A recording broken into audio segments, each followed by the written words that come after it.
Sa wakas, nandito na siya sa table ko. Ayan, so I am very excited kasi matagal-tagal din to bago dumating dito, no? Bago na ship. Kasi usually, yung mga ibang parcel and mga orders ko online, maybe it only takes 2 to 3 days. Yes, tama. Ang bilis, no?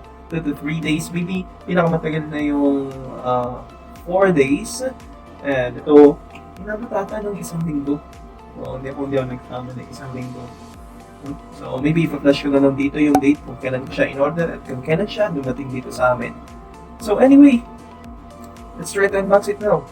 Drop it.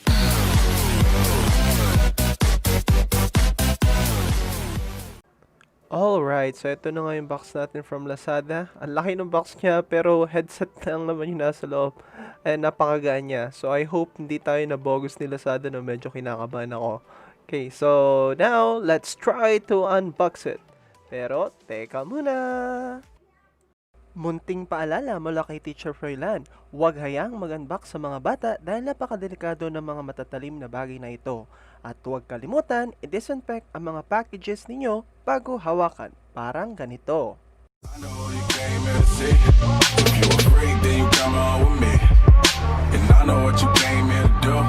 Now bust it open and see you get loose. It's going down for real. It's going down for real. It's going down for real.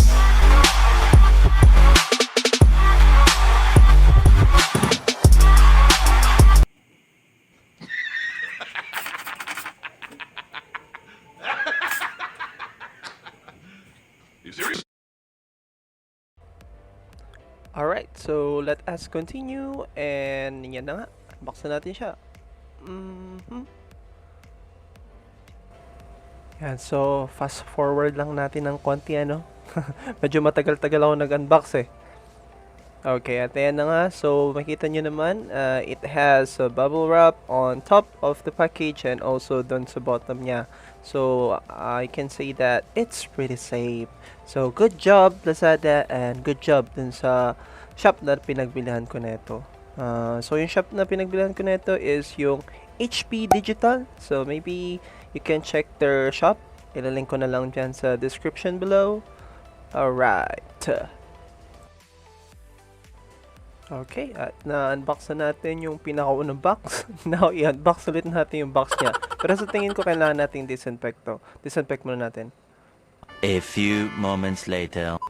Okay, so yan na yung pinaka-box ni gaming headset H500GS. No? So, let's take a look at it then also. Check natin kung ano yung makikita natin sa box. Of course, in front, yan. And also, meron tayong system requirements, compatibility, and specification. So, you have to at least have USB 2.0 port. Of course, lahat naman ng laptop and computer meron yan.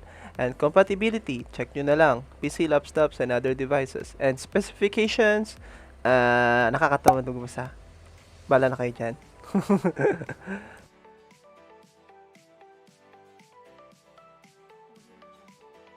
Okay, so on its sides, yun, panay Chinese language lang yung makikita nyo. So, of course, di natin maintindihan yan. So, unbox na natin yung pinaka-box niya.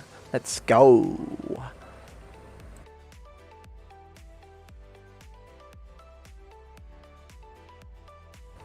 Alright, so upon opening the box, of course, ang mga bubungad sa atin dyan is yung mga kung ano-anong papel, warranty card, mga warning, and whatsoever. So,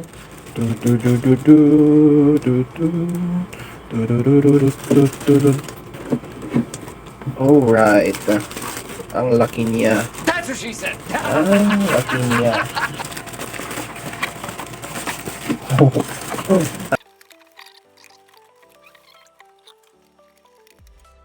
Alright, so yun na si actual HP H500G.S headset natin, no? So, ayun yung build quality niya at first look. So, ang laki niya talaga.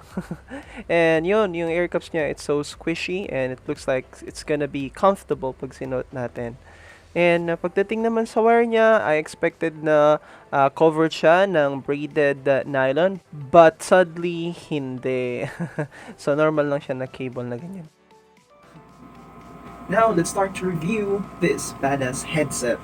And let's see kung ano ba yung mga feature niya, how it looks, or whatsoever. Nagising yung aking anak. Ano, baby? Tulog ka muna. Vlog pa si Papa. Ay, natulog ulit. Mana sa akin. Alright, so ito nga. I don't know if sa akin lang, pero kasi yung... Oh, boy! お前はもう死んでいる。 Magbabike tayo?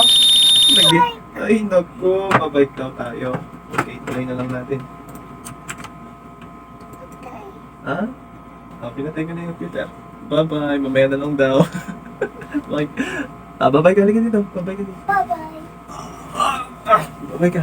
Bye-bye. Bye-bye. Bye-bye. Flying kiss mo sila. Oh.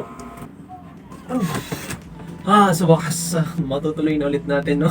Sorry about that. Nasa download yung pag-review natin. Nagising yung anak ko. But anyway, so let's go back to this headset. So, ano yung mga nasabi natin? Nakalimutan ko na. Okay, sulitin natin from the start, from the beginning. Okay. So ayun nga. Pag-usapan muna natin yung kanyang appearance and build quality. Lapit ka. So, ayan yung closer look ng ating HP H500GS headset, no? And, wow, katulad ka na sinabi ko nung kaninong in-unbox natin siya. Oh my goodness, it's so bulky. Malaki siya para sa akin. Ewan ko lang sa inyo, kasi I used to use Logitech headset, and sobrang liit lang na ito, no? Sobrang liit, sobrang gaan. Parang wala lang, basta parang meron lang something sa tenga mo. So, but anyway, let's go back with our business. So, ayun nga, no? So, napakalaki niya para sa akin. Ang laki niya. So, bulky. And, nung try ko siya kanina, no, nung sinuot ko, as in yung buong tenga mo sakto dito sa ear cups niya. Ewan ko lang sa iba, pero sa akin sakto. And to think na malaki yung tenga ko, So, kasyang-kasya. Okay, and this headset comes with two colorways. So, isa is black, which is, I love black. That's my favorite color. So, yun yung kinuha ko. And, yung isa is gold ata yan, kung hindi ako nagkakamali. Yung ear cups niya is merong foam, of course. I think lahat naman ng headset na ganito yung style is meron. So, foam, ewan ko lang kung anong klaseng foam to. Kung memory foam ba siya or latex. Pero sa tingin ko, malambot siya. Malambot siya. Okay, hindi ko alam kung anong klaseng foam. Pero mukha naman siyang comfortable suotin. So yun nga, ang ayaw ko lang dito is yung dito niya, tsaka yung ear cups niya, coated siya ng leather. Okay, and alam naman natin na kapag leather, mabilis uminit. Okay, umiinit siya, mainit sa katawan, pagpapawisan ka. And later on, kapag nababad masyado yung leather, and I think this is just a fake leather. Kung fake leather yan, so magbabakbak yan, no?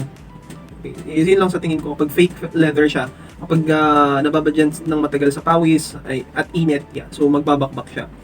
So, hopefully, wag naman masyado, no? Wag naman maaga siyang magbakbak. And trinay ko siya kanina, no? Trinay ko na rin siya sa klase. 1 hour, pinagpapawisan na yung tenga ko. So, mainit siya, medyo mainit. So, yun nga lang siguro yung aayawan nyo dito. So, medyo mainit. Pero kung air condition yung room niyo, siguro makukontra niya pa.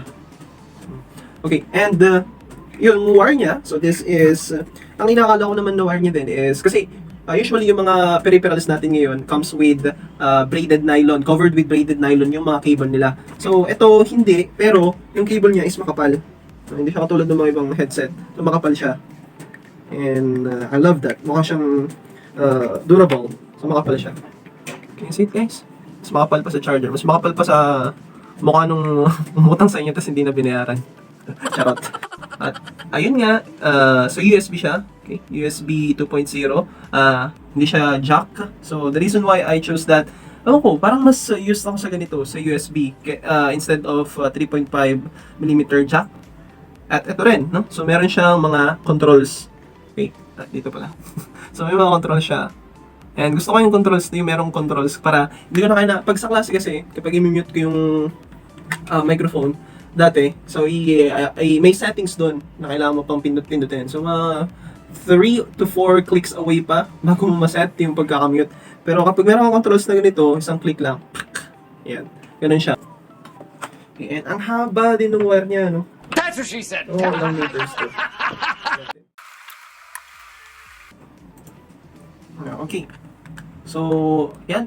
So, yung cable niya is 2 meters daw. So, tingin ko nga, 2 meters nga. So, medyo mahaba siya. So, okay na yung ganun, no? Yan. So, medyo mahirap sa cable management. Pero, madiskarte tayo, Pinoy tayo eh. Okay, so, try na natin siya kapag nakasaksakin na natin yung lights. Yan. So, handa na ba kayo for the moment of truth? Tingnan natin. Oo nga pala, naro-rotate din to, no? Sugoy! Yan, naro-rotate siyang ganyan. So, kapag nilagay nyo sa neck nyo ganyan, no? Oh, chill. So, try na natin. Handa na ba kayo? And let's on it. In 3, 2, 1. Oh, sugoy na! Forma, pogi. Pogi siya. So, tingnan natin ng malapitan. Oh. So, RGB nga siya, no? So, iba-iba siya. Rainbow, RGB. Ano? Oh. Oh, so RGB. Dagdag Pogi Points. Pogi Points plus 10. Yun pala, nakalimutan natin pag-usapan na meron sa locks niya yung microphone niya. So yan, meron din siya microphone. And also, yung dito niya sa controls niya, meron rin siyang volume rocker. Okay. So ganyan siya, parang rolling siya. Scroll. So papalakas, papahina. Okay, so sa tingin ko yun lang yung pwede natin pag-usapan pagdating sa looks, no? So gagawa na lang ako ng montage nito mamaya para makita niyo siya ng mas maganda. Alright, so kiniklaim nila na ito daw is 7.1 surround sound. Okay, so ibig sabihin nun, mapifeel mo talaga na nasa loob ka ng isang game. For example, nasa FPS game ka, okay, first person shooter game, like PUBG. So, and then, pag maririnig mo daw yung footsteps nila. For example, nasa right side mo siya, so maririnig mo yung sound sa right side. And, kung naglalakad naman siya sa left side, so maririnig mo sa front daw, and then sa back din. Isn't it amazing? Okay, so nakakamangha talaga how technology evolved, no? So yan, so testing din natin. Meron tayong mga video sa YouTube na pwede nyong i-testing yung pagka 7.1 ng inyong headset. So, let's check it out.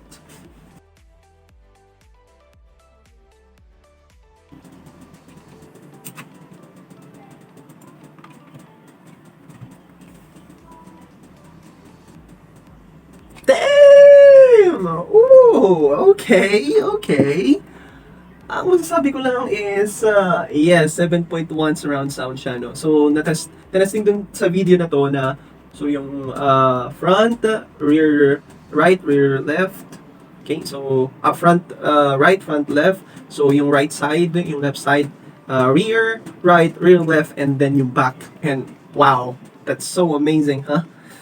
Okay, so confirmed. Good job. 7.1 siya. Alright, and kumusta naman when it comes to its sound, aside from dun sa pagiging 7.1 niya. So okay naman, napaka-clear, napaka-crisp nung sound niya. Yun nga lang siguro dahil nakita ko rin sa ibang reviews na wala siya masyadong bass or hindi siya ganun ka-bass. Pero okay lang. Hindi naman kasi siya intended for music talaga, no? For gaming siya and for work. Okay. So, okay siya. Para sa akin, di rin ako choose masyado sa sound ng bass, ano. Hanggat sa clear at naririnig ko, walang static, it's all good. Right. Good job. Hey! Okay, so alright, nandito naman tayo sa ending part ng ating video. So, wherein pag-uusapan natin yung pros and cons netong headset na to. And gawin natin siya mabilis, okay? So, masyado na mahaba tong video na to eh. So, one of its pros is yung 7.1 surround sound niya na kiniklaim ni HP is, yes, it's legit, totoo. Okay, number 2, yung sound quality niya. So, aside from 7.1 surround sound niya, yung sound quality niya rin is, it's really, really good. It's so smooth, napaka-crisp, napakabuo ng sound. So, yeah, 10 out of 10. Okay, number 3 is yung premium looks niya. Okay, so because of its RGB lights, it becomes so fancy yet classy because the color is black. Ewan ko lang kapag gold. Okay, so yun. And yung number 4 niya is, yeah, mahaba yung wire niya, yung cable wire niya, yung cord niya. Ewan ko lang kung advantage or disadvantage yun sa inyo, pero for me, it's an advantage. Okay, and now, let's proceed to the cons.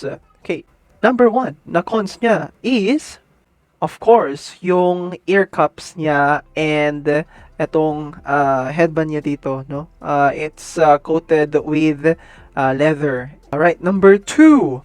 Okay, so number two, it's a little bit heavy for me, I think, because sabi ko nga, I'm used to using lightweight headset, like yung Logitech ko dyan. So magaan lang yun, parang wala lang yun. Pero ito, maybe sa iba okay lang, pero sa akin nabibigatan ako. Konting-konti lang. And number three, so yung cord niya is not coated with braided nylon. So sana dagdag points pa yun for protection ng cable. And yun lang naman. And actually, meron pang isang pros talagang hinulok ito dahil gusto kong pag-usapan din to maigi. So, yung microphone niya. So, as I am speaking right now, you can hear my voice using this microphone, the microphone of this headset. So, what do you think? Is it clear? Yes, it's clear. So, gusto ko rin kumuha ng mic test neto and I'm sure maraming maghahanap nun, no? And this is also one of the reasons kung bakit ito yung binili ko because of its noise cancellation feature. Gagawa ko ng separate video para dyan, no? Ayoko na kasi humaba itong video masyado. Okay. Yeah, what is our final thought para sa headset na ito? Okay, and considering yung price na 1.5, okay, so original price is 1.5 and then nakuha ko siya ng 1,100 something na lang because nag-sale siya ng mga 1,2 something and then at that time meron pa-voucher si Lazada na 100 something. So na-add doon and then meron pang voucher na nakuha sa doon sa shop ng HP Digital. So nagpatong-patong naging 1,1 something. So I think it's a really good deal na, no? It's a bargain. So, ano nga ba? Para sa inyo, sulit ba ito? O ano? I cannot decide for you guys, but for me, I think I will love this headset, no? Yan lang talaga yung heating issue niya, mainit yung leather. And sometimes yung napatay-patay ko yung aircon. Last message for this vlog is, I just want to say sorry again because of some background noise na naririnig niyo yung zzz. Okay, that's probably my AC. Okay, nakakalimutan ko kasing patayin. Sobrang init dito sa kwarto. But anyway, all in all, I think it's a really great experience. So thank you so much sa mga support at sa mga nakasubscribe sa akin ngayon, no? Thank you so much for the love and support. I feel really blessed and love dahil sa inyo. At yun din pala, nagpapa-shoutout yung aking batchmate na si Mr. Programmer, Restchen Pagadwan. Yeah, so shoutout sa iyo, my brother. So hanggang dito na lang and paalam.